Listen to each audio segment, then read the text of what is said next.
The House Elf Liberation Front. Harry, Ron and Hermione went up to the Ovary that evening to find Pidgeotgen,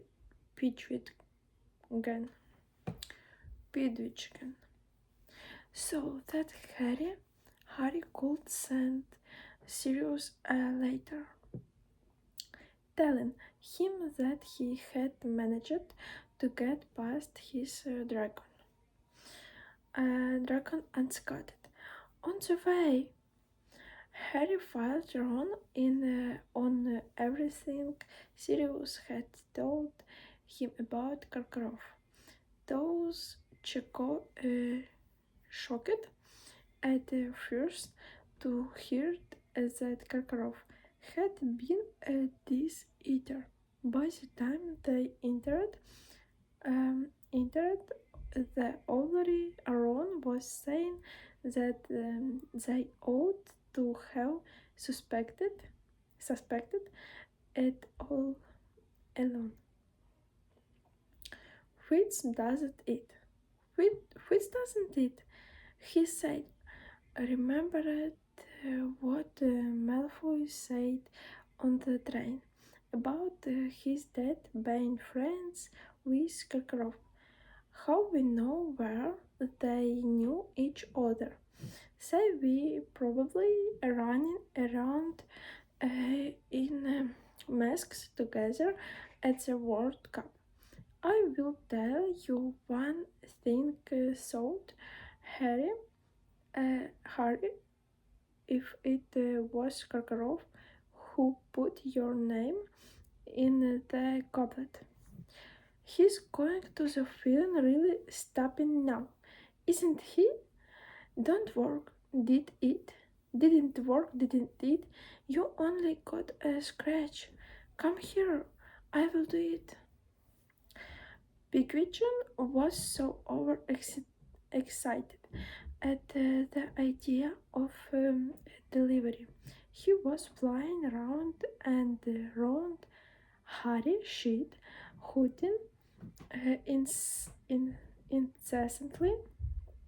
Ron snatched Pigwidgeon out of the air and held him, still with Harry attached. He later to his leg. There's no way any of the other tasks are going to be that dangerous. How could they be? Ron went on as he carried Pigwidgeon to the window. You know what? I reckon you could win this tournament. Harry, I'm serious. Harry knew that Ron was only saying this to make up for his behavior of the last few weeks, but he appreciated it all the same. Hermione, however, leaned against the ovary wall, folded her arms and fronted at Ron. Harry's got a long way to go before he finishes this tournament, she said seriously. That was the first task. I hate to think what's coming next. Right, little ray of sunshine, aren't you? Said Ron. You and Professor Trelawney should get together sometime. He threw Pigwidgeon out of the window. Pigwidgeon plummeted 12 feet before managing to pull himself back up again.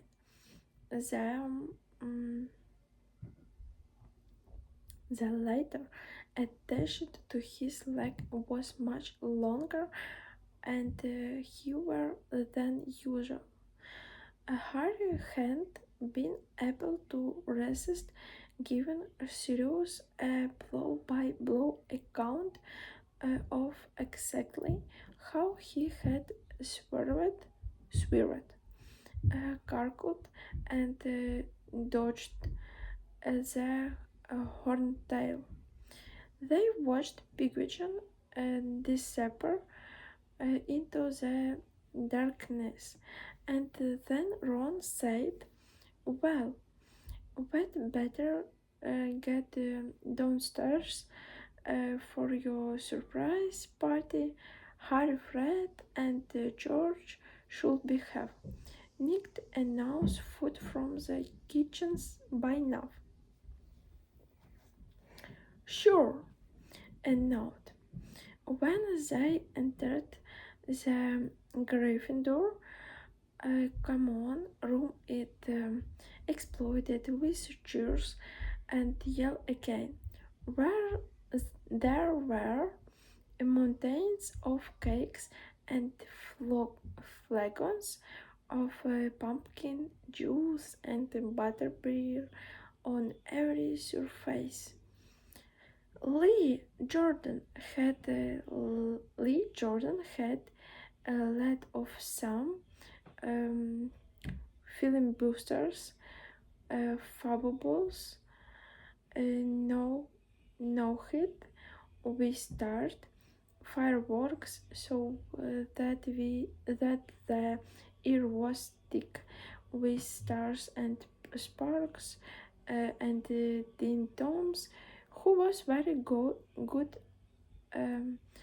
at drawing, had put up some impressive new banners, most of which depicted Harry zooming around the horntails, hit on his firebolt, dog. A couple showed Cedric with his head on fire. Heat or fire. Harry helped himself to food. He had almost forgotten what it was like to feel properly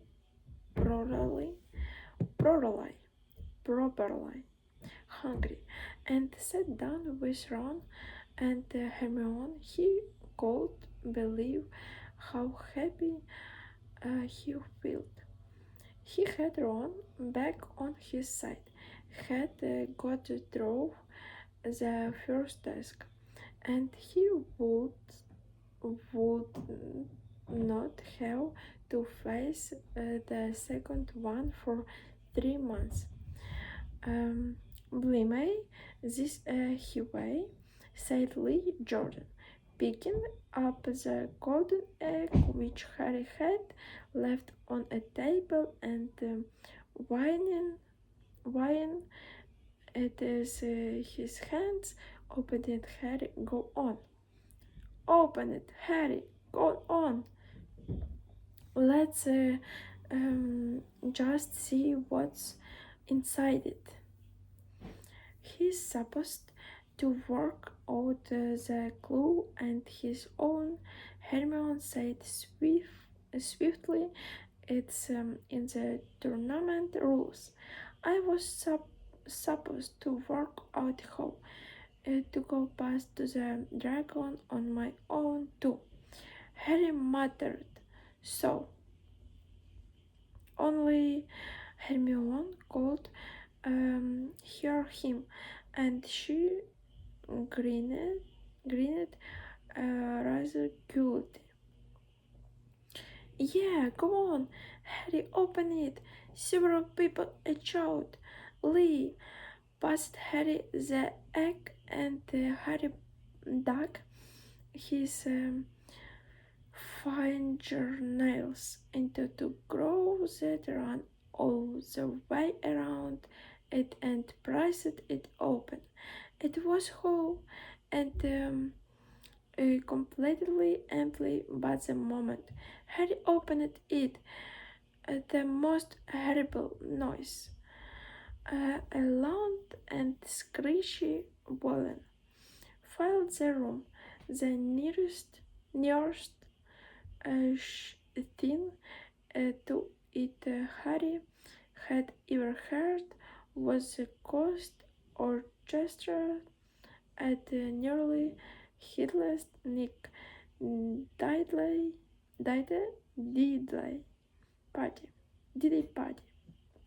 who had all been playing the musical so. Shoot it! Fred bellowed, his hand over his ears. What with that? Said Symes, finished, staring at the edge as Harry slammed his shoot again, sounded like a banshee. Maybe you have got to get past one of those next, Harry.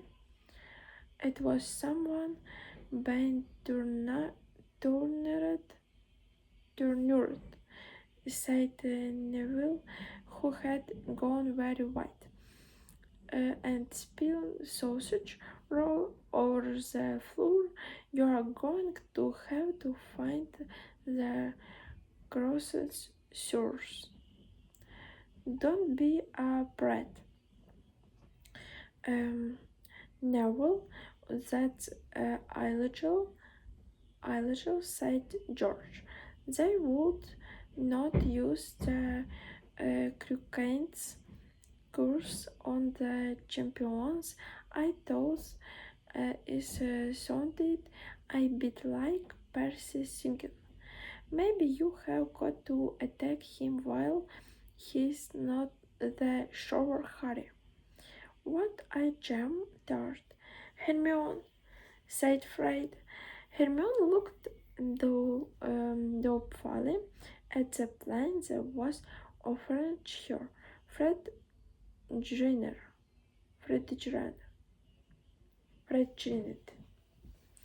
It's all right, he said. I haven't done anything to them. It's just custard crumbs you have got to watch.